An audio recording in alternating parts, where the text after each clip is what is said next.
face à la concurrence, il y a des choses que vous devez faire pour vous démarquer. Okay. La première façon de pouvoir être différent, la première façon de pouvoir communiquer différemment, c'est-à-dire que quand on a un produit qui est vendu par tout le monde, peut-être au même prix, à la même cible, il faut orienter sa communication pour être totalement différent de ce que font les autres. Tu ne peux pas changer carrément le produit. Okay? Tu ne peux pas peut-être changer ta stratégie marketing. Ça tu peux l'améliorer. Il n'y a pas 1000 façons de pouvoir vendre le même produit à la même personne. Mais tu peux orienter ta communication afin d'être différent, afin d'être perçu différemment de tes concurrents, afin de créer une autre perception dans l'esprit de tes clients par rapport au même produit ou service que tu as. Donc la première chose que tu dois chercher à faire, c'est de chercher à entrer dans l'esprit des gens.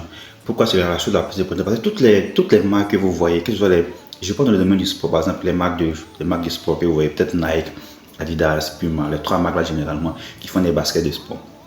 Il faut remarquer que il n'y a pas 31, il n'y a pas 32 solutions pour ces marques-là de pouvoir vendre les différents produits et services. C'est la même cible, ceux qui font du sport. Mais elles vont chercher à entrer dans l'esprit des prospects en créant une autre perception de leurs produits et services. Peut-être qu'elles vont chercher à faire, on te dit que toi tu fais du sport, tu fais du footing le matin, tu vas à la salle de sport, voici la chose qui va te permettre de pouvoir être plus confortable, avoir une longue durée, tes pieds ne vont pas chauffer.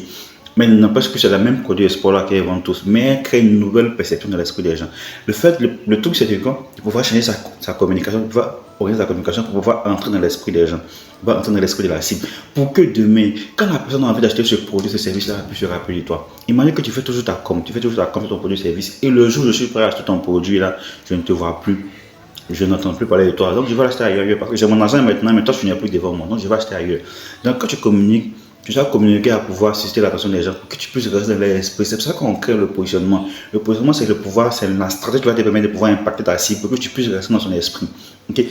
Là, demain, quand tu auras besoin de ton produit, de ton service, là, il viendra avec toi. La meilleure façon de pouvoir se démarquer, de pouvoir communiquer différemment, c'est d'entrer dans l'esprit des clients. Donc, vous devez chercher à entrer dans l'esprit des clients.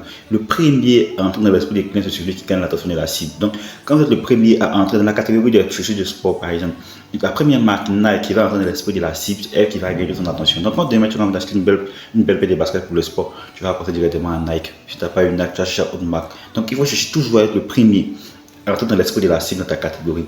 Parce que c'est comme ça qu'on reste mémorable. C'est comme ça que la cible se souvient de nous et qu'il vient d'acheter nos différents produits ou nos services. C'est très très important.